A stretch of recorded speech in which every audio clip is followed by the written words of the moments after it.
Shalom Jemaat yang dikasih Tuhan, senang sekali saya Pendeta Ruben Adi Abraham bisa melayani Anda dalam ibadah ini. Hari ini saya akan menyampaikan firman dengan judul Menjadi Pribadi Berbeda Karena Urapan Roh Kudus. Saudara, kita sedang berada di akhir zaman dan Alkitab berkata Roh Kudus dicurahkan secara luar biasa kepada setiap orang percaya. Kisah Rasul 2 ayat 17 dan 18 berkata, akan terjadi pada hari-hari terakhir demikianlah firman Allah, bahwa aku akan mencurahkan rohku ke atas semua manusia, maka anak-anakmu laki-laki dan perempuan akan bernubuat, dan teruna-terunamu akan mendapat penglihatan-penglihatan, dan orang-orangmu yang tua akan mendapat mimpi. Juga ke atas hamba-hambaku, laki-laki dan perempuan akan kucurahkan rohku pada hari-hari itu, dan mereka akan bernubuat. Dan kalau Roh Kudus turun dalam kehidupan seseorang, mengurapi orang tersebut, maka dia akan menjadi pribadi yang lain, pribadi yang berbeda, pribadi yang jauh lebih baik dibandingkan dengan yang sebelumnya. Dalam 1 Samuel pasal 10 ayat yang pertama, kita membaca bagaimana Saul diurapi menjadi raja oleh Nabi Samuel. Dan akibatnya di ayat yang ke-6 ditulis, maka roh Tuhan akan berkuasa atasmu, engkau akan kepenuhan bersama-sama dengan mereka dan berubah menjadi manusia lain. Saya ingat saudara, bagaimana Petrus sebelum diurapi Roh Kudus penakut. Murid-murid yang lain juga sama-sama penakut. Petrus bahkan menyangkal 3 kali dia nggak kenal Tuhan. Tapi waktu penuh dengan Roh Kudus dia berani berkhotbah. Dan 3.000 orang bertobat, gereja mula-mula dilahirkan. Bukankah urapan Roh Kudus membuat kita menjadi pribadi yang lain, yang berbeda. Karena kuasa Tuhan yang bekerja di dalam hidup kita. Saya sebelum kenal Yesus adalah seorang yang pemalu. Saya tidak berani berbicara di depan umum. Nyanyi di depan umum sama paduan suara remaja aja, waduh grogi saudara-saudara. Tetapi setelah saya mengalami kelahiran baru dan kepenuhan Roh Kudus, saya jadi berani bersaksi, berani bercerita tentang Yesus, berani melayani.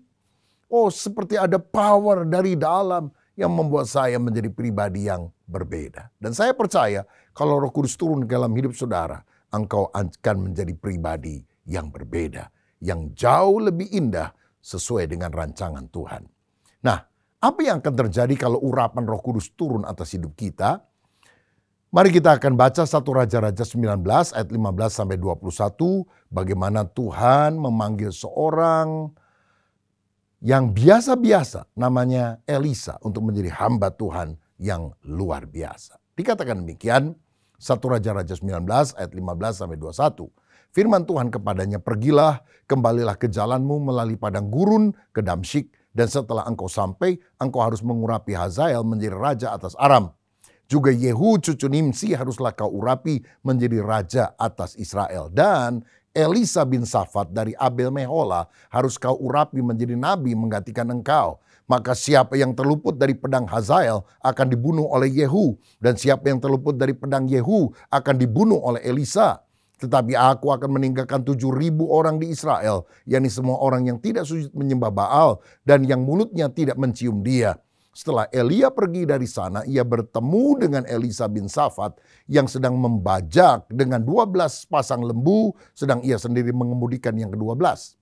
Ketika Elia lalu dari dekatnya, ia melemparkan jubahnya kepadanya, lalu Elisa meninggalkan lembu itu dan berlari mengikuti Elia, katanya, biarkanlah aku mencium ayahku dan ibuku dahulu, lalu aku akan mengikuti engkau.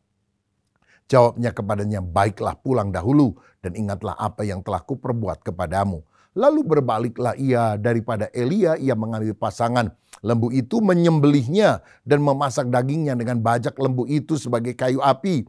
Ia memberikan daging itu kepada orang-orangnya, kemudian makanlah mereka. Sesudah itu bersiaplah ia lalu mengikuti Elia dan menjadi pelayannya. Haleluya. Nah saudara sekalian, Elisa adalah seorang petani biasa yang tidak ternama, nggak ada orang kenal dia. Tapi ketika Elia datang, berdoa untuk dia, mengurapi dia dengan roh yang kudus, maka Elisa menjadi pribadi yang berbeda. Yang pertama, Elisa menjadi pejuang yang berani. Di ayat 17 dikatakan Elisa akan memakai pedang untuk berperang melawan musuhnya. Nah, tentu saja musuh kita sekarang bukan manusia, tetapi kuasa gelap, roh-roh jahat.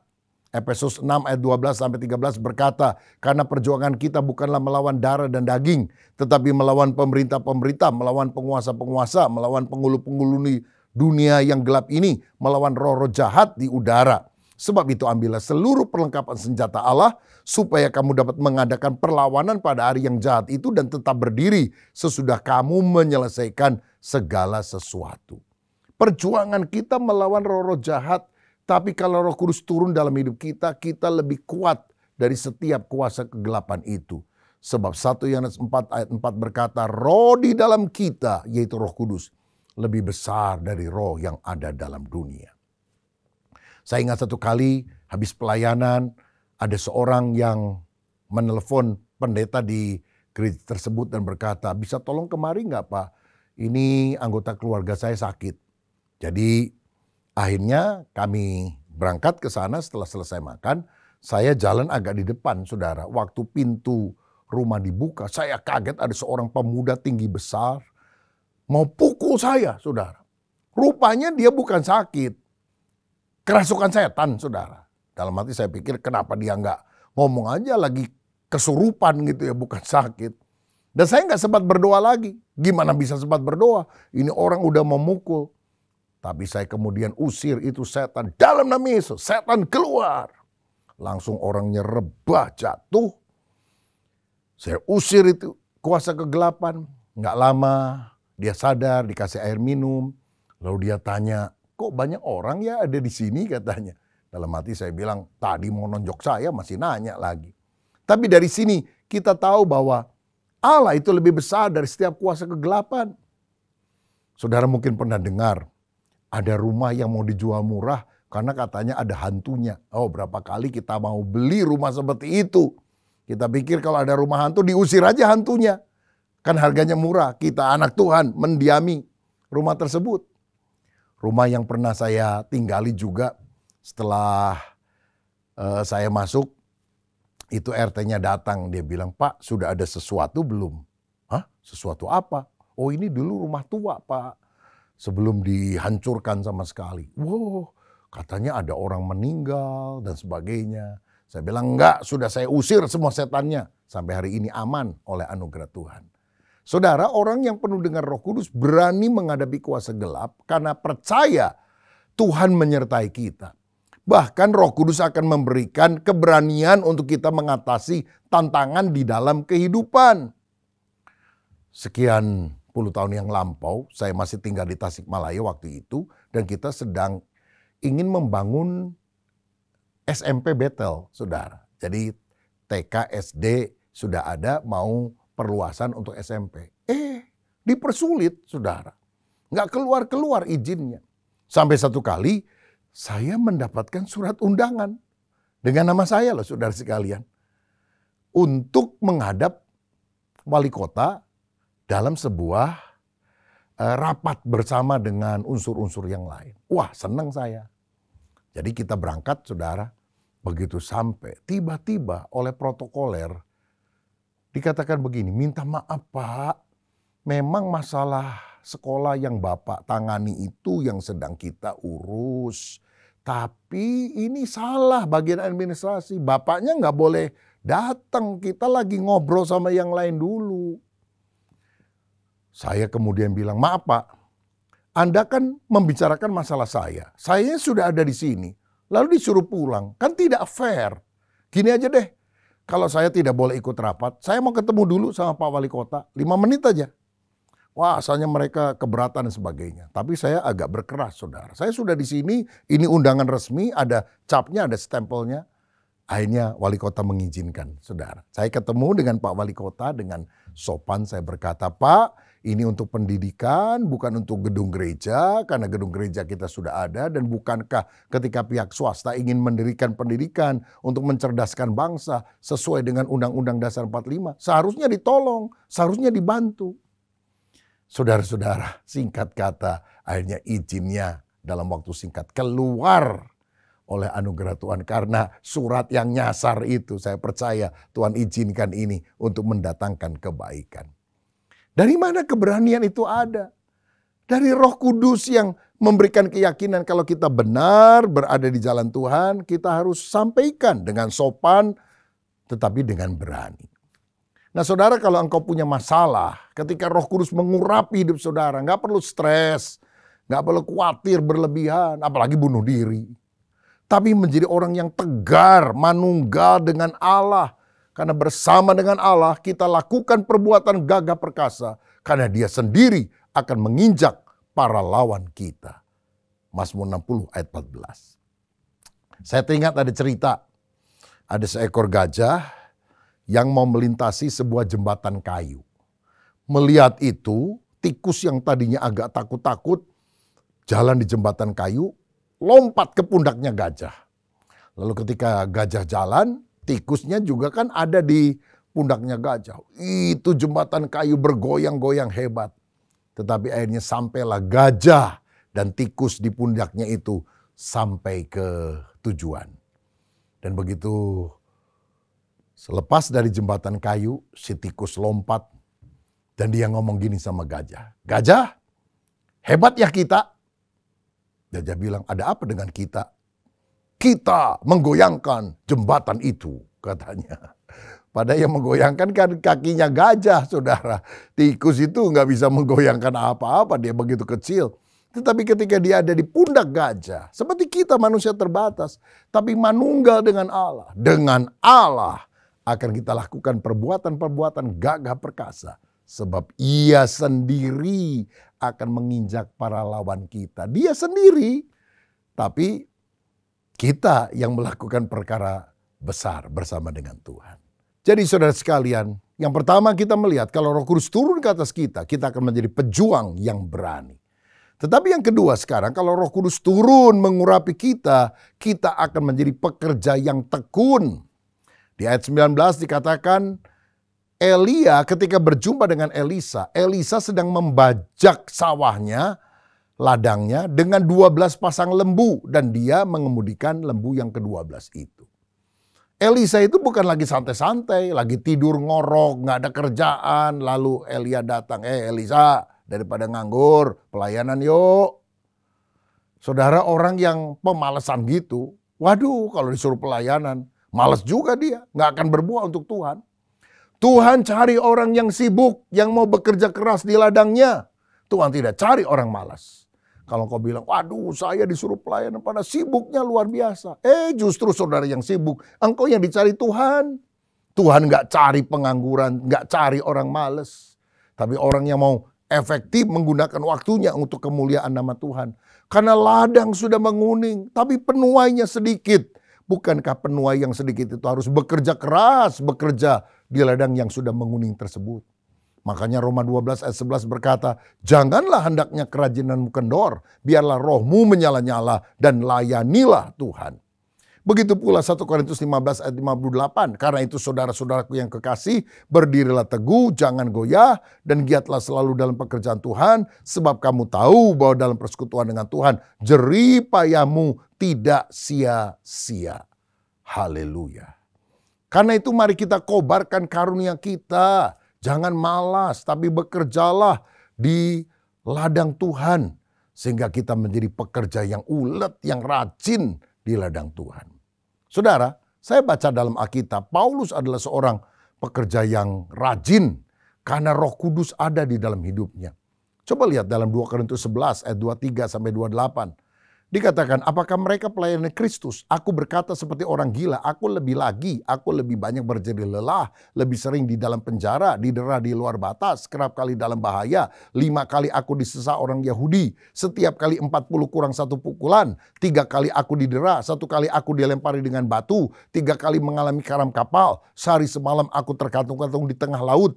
Dalam perjalananku aku sering diancam bahaya banjir dan bahaya penyamun, bahaya dari pihak orang-orang Yahudi dan dari pihak orang-orang bukan Yahudi. Bahaya di kota, bahaya di padang gurun, bahaya di tengah laut, dan bahaya dari pihak saudara-saudara palsu. Aku banyak berjerih lelah dan bekerja berat, Kerap kali aku tidak tidur, aku lapar dan dahaga. Kerap kali aku berpuasa, kedinginan dan tanpa pakaian. Dan dengan tidak menyebut banyak hal lain lagi urusanku sehari-hari, yakni untuk memelihara semua jemaat. Saudara-saudara, Paulus mengalami banyak tantangan. Tetapi karena Roh Kudus yang menguatkan dia, dia menjadi orang yang ulet di dalam ladang Tuhan. Saudara, mari kita menjadi orang yang ulet dalam pelayanan. Ya walaupun banyak hal yang mungkin mengecewakan, tetap setia melayani Tuhan, bisa diandalkan. Saya ingat Jakarta ketika banjir besar, sampai gereja itu kelelep saudara, bagian bawahnya, sehingga tidak bisa diadakan ibadah di salah satu cabang kami. Nah, jadi saya udah telepon kepada koordinator ibadah. Udah tolong teleponin saja semua yang lain. Hari Minggu ini ibadah di rumah masing-masing. Pembicara juga tamu cancel karena nggak mungkin bisa datang ke sana. Saudara koordinator ibadah berkata begini, baik Pak, tapi saya akan tetap datang ke gereja. Siapa tahu ada orang yang tidak sempat saya telepon, nanti dia kecewa udah datang. Jadi hari Minggu itu dia naik motor sengaja, saudara kalau naik mobil agak susah. Karena sudah jalanan banyak airnya. Lalu dia simpen motornya di satu tempat yang cukup agak tinggi jadi tidak terendam air. Lalu dia naik gerobak yang didorong oleh orang. Sehingga dia bisa sampai ke dekat gereja. Lalu dia turun, gulung dulu celananya. Dan akhirnya mulai jalan, air sudah ya kira-kira selutut begitu saudara ya, atau sedengkul lah. Dan akhirnya dia masuk ke gereja, memang ibadah di lantai 2, tapi yang di lantai 1 sebagian cukup terendam. Ternyata ada 2 orang jemaat yang datang saudara. Dan koordinator berkata, maaf ya bapak-bapak hari ini sudah tidak ada ibadah karena situasi, tapi nggak apa-apa, ayo kita nyanyi satu lagu lalu kita berdoa bersama. Dan dia mendoakan sampai selesai orang itu pulang. Saudara dia bilang kalau nggak ada siapa-siapa kan kecewa jemaat. Saya dengar itu pikir waduh ini pekerja yang ulet luar biasa. Dan itu terjadi karena Roh Kudus yang menggerakkan hati kita. Yang ketiga saudara sekalian, kalau Roh Kudus turun dalam hidup kita akan menjadi pengikut yang setia. Dikatakan ayat 20 dan 21 tadi, Elisa meninggalkan segala sesuatu. Dia mempersembahkan lembunya sebagai korban bakaran. Bahkan bajak kayunya itu dijadikan sebagai kayu bakar. Artinya apa? Dia nggak akan kembali lagi pada pekerjaan itu. Sesudah itu dia bersiap diri lalu mengikuti Elia dan menjadi pelayannya. Saudara, jadi kalau Roh Kudus turun dalam hidup kita akan menjadi pengikut yang setia. Nggak mau balik lagi pada kehidupan yang lama. Tapi setia mengiring Yesus sampai selama-lamanya. Alkitab berkata siapa yang ada dalam Kristus dia adalah ciptaan yang baru. Yang lama sudah berlalu. Ditinggalkan. Yang baru sudah datang. Saya ingat Kaisar Roma namanya Julius Caesar. Saudara sekalian. Itu pernah waktu nyerang satu daerah. Dan melihat anak buahnya kelihatannya agak ragu-ragu. Dia perintahkan bakar semua perahu yang membawa kita kemari. Sehingga tidak mungkin kita bisa balik kalau kita kalah. Dan kita akan menang melawan musuh. Dia selalu datang dengan moto 3V. Vini, vidi, visi. Aku datang, aku lihat, aku menang. Dan akhirnya karena gak ada pilihan lain kecuali maju. Mereka mengalahkan musuh. Kita itu jangan seperti orang Israel yang sudah meninggalkan Mesir. Jalan di padang pasir, tapi selalu ingat Mesir, ingin balik ke Mesir, mati semua di padang pasir. Tapi orang yang selalu ingat janji Allah tentang tanah perjanjian seperti Yosua dan Kaleb, mereka akan masuk pada tanah perjanjian tersebut. Saudara, mari kita menjadi pengikut Yesus yang setia, yang membuang seluruh masa lalu kita yang buruk dan hidup berkenan kepada Dia. Seperti Paulus. Dalam Filipi 3 ayat 7 dan 8 dia berkata, tetapi apa yang dahulu merupakan keuntungan bagiku, sekarang kuanggap rugi karena Kristus. Malah segala sesuatu kuanggap rugi karena pengenalan akan Kristus Yesus Tuhanku lebih mulia daripada semuanya. Oleh karena dialah aku telah melepaskan semuanya itu dan menganggapnya sampah supaya aku memperoleh Kristus. Saudara, mari ikut Yesus dengan setia. Punya komitmen setia mengiring dia sampai selamanya. Seperti Sadra, Mesak, Abednego ketika akan dibakar dalam dapur api. Kecuali dia menyangkal Tuhan, dia berkata, kami percaya Tuhan akan melepaskan kami dari dapur api ini. Tapi seandainya tidak, kami akan tetap setia mengikut dia. Luar biasa. Ayo kita jadi orang yang mengikut Yesus dengan setia sampai akhir hidup kita. Walaupun ditawari segala macam yang menggiurkan, jangan tergoda. Mari kita sungguh mengutamakan Tuhan. Dan yang terakhir, kalau kuasa Roh Kudus, urapan Roh Kudus turun atas kita, kita akan menjadi manusia lain, manusia yang berbeda, yaitu menjadi pelayan yang rendah hati. Di ayat 21 dikatakan Elisa meninggalkan segala sesuatu, lalu mengikut Elia dan menjadi pelayannya. Menjadi bujang Elia, saudara. Mengapa Allah mengurapi Elisa? Karena Elisa mau melakukan yang orang lain tidak mau lakukan. Ini kan bukan pekerjaan yang bergengsi. Jadi bujangnya Elia. Tapi karena dia menjadi hamba yang rendah hati, Tuhan akhirnya mengurapi dia dengan pengurapan double porsi. Lebih hebat daripada gurunya. Oh saudara, betapa kita harus memiliki hati hamba untuk melakukan pelayanan yang terbaik bagi Tuhan. Lukas 17 ayat 10. Demikian jugalah kamu apabila kamu telah melakukan segala sesuatu yang ditugaskan kepadamu. Hendaklah kamu berkata, kami adalah hamba-hamba yang tidak berguna. Kami hanya melakukan apa yang kami harus lakukan. Kenapa Yosua yang kemudian dipilih oleh Tuhan menggantikan Musa? Karena Yosua adalah bujang Musa. Penundukan dirinya luar biasa. Sehingga dia diurapi Tuhan. Yosua lah yang membawa orang Israel masuk ke tanah perjanjian, saudara. Nah kalau kita mau melayani tapi semaunya sendiri, nggak tertib, kalau ditegur tersinggung, marah, gimana kita bisa diurapi Roh Kudus? Ada orang kalau ditegur, Anda kok bagiannya datang terlambat. Loh, saya kan sukarelawan. Sukarelawan artinya kalau saya suka, saya rela. Kalau saya tidak suka, saya tidak rela. Loh, dia memberikan definisi salah tentang sukarelawan atau volunteer. Emang pelayanan sukarela itu sembarangan? Enggak. Dan jangan kalau kita sudah dipakai Tuhan di satu bidang, merasa diri paling hebat dan berjasa. Kalau nggak ada saya, hancur di gereja. Waduh, sombong banget. Saudara, ada pemusik. Ya, di gereja itu memang gereja kecil, pemusiknya terbatas. Tapi kadang-kadang dia ogah-ogahan, satu kali dinasehati supaya dia jangan telat lah, sungguh-sungguh ikut latihan. Boikot dia, nggak datang. Sengaja tidur-tiduran hari Minggu. Dia bilang, biarin tuh, mau tahu saya. Itu pendeta bisa apa kalau saya nggak main musik. Aduh, saudara-saudara, ini pelayan Tuhan kok karakternya model gini. Mudah-mudahan dijauhkan dari kita hal seperti itu. Yang Tuhan lihat bukan jabatan, tetapi hati yang melayani dengan tulus. Saudara, karena itu sebagai pelayan Tuhan, mintalah pengurapan dari atas, yaitu karunia-karunia Allah. Kamu akan menerima kuasa kalau Roh Kudus turun ke atas kamu dan kamu akan menjadi saksiku. Pengurapan dari atas itu turun dari atas membuat kita penuh dengan karunia. Tetapi kembangkan juga pengurapan dari dalam. Barang siapa percaya, dari dalam hatinya akan mengalir aliran air hidup. Di dalam kamu tetap ada pengurapan dari Allah. Dan itu bicara soal karakter buah roh yang harus kita bangun dengan sikap yang rendah hati. Maukah saudara diurapi oleh Roh Kudus?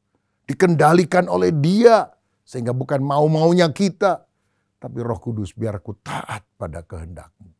Saya percaya hari-hari ini Roh Kudus masih tetap akan memakai orang yang sungguh berkata, ini saya Tuhan. Jadikan aku pejuang yang berani. Jadikan aku pengikut yang setia. Pelayan yang rendah hati. Jadikan aku juga orang yang hidup berkenan kepadamu. Apa saja yang kau mau lakukan dalam hidupku, aku mau taat. Ketika engkau berdoa, minta Roh Kudus mengurapi, dia akan jamah hidup saudara. Saya mau akhiri dengan kisah ini. Satu kali ada seorang penginjil berkulit hitam datang ke sebuah tempat di Inggris, namanya Nottingham. Dan di sana dia melihat sebuah tugu peringatan, tempat di mana William Booth pertama kali bertobat menerima Yesus. William Booth adalah pendiri dari Salvation Army, sebuah pelayanan ministry yang tersebar ke seluruh dunia, melayani Yesus, juga melalui pelayanan diakonia, pelayanan kasih kepada masyarakat dan berdampak luar biasa. Ketika penginjil itu melihat tugu di mana William Booth pernah bertobat, dia berlutut, dia pegang tugu perunggu itu. Dia bilang, Tuhan, kerjakan sekali lagi. Kerjakan sekali lagi. Apa yang kau pernah kerjakan dalam diri William Booth, kerjakan dalam kehidupanku. Sehingga aku dijamah oleh Tuhan. Dan hidup serta pelayananku berdampak luas bagi banyak orang. Maukah hari ini ketika Tuhan hadir beserta dengan kita berkata, Tuhan kerjakan sekali lagi. Apa yang kau pernah kerjakan di loteng Yerusalem, memenuhkan 120 murid dengan kuasa urapan Roh Kudus-Mu. Seperti lidah-lidah api, seperti tiupan angin kencang. Urapi hamba-Mu, supaya hamba-Mu menjadi manusia yang lain, yang berbeda, yang tidak lagi mengikuti cara hidup duniawi. Yang lama sudah berlalu, yang baru sudah datang. Aku menjadi ciptaan yang baru yang berkenan kepada Tuhan. Kalau itu doa saudara, taruh tangan di dada. Mari kita berdoa. Bapa, kami mendengar firman-Mu. Kalau Roh Kudus mengurapi kami menjadi manusia yang lain, yang berbeda, yang tidak sama lagi. Seperti kehidupan kami yang lama. Kami tidak bisa mengubah diri. Man's power lemah, God's power tanpa batas. Dan biarlah hari ini penuhkan kami dengan Roh Kudus. Biar kami taat kepada Roh Kudus. Biar kami diurapi oleh Roh Kudus. Sehingga hidup kami sungguh-sungguh berdampak. Banyak orang bertobat melalui pelayanan hidup kami. Dan hidup kami jadi berkat dimanapun kami berada. Berkat-Mu atas kami dalam nama Tuhan Yesus Kristus. Haleluya. Amin. Tuhan Yesus memberkati.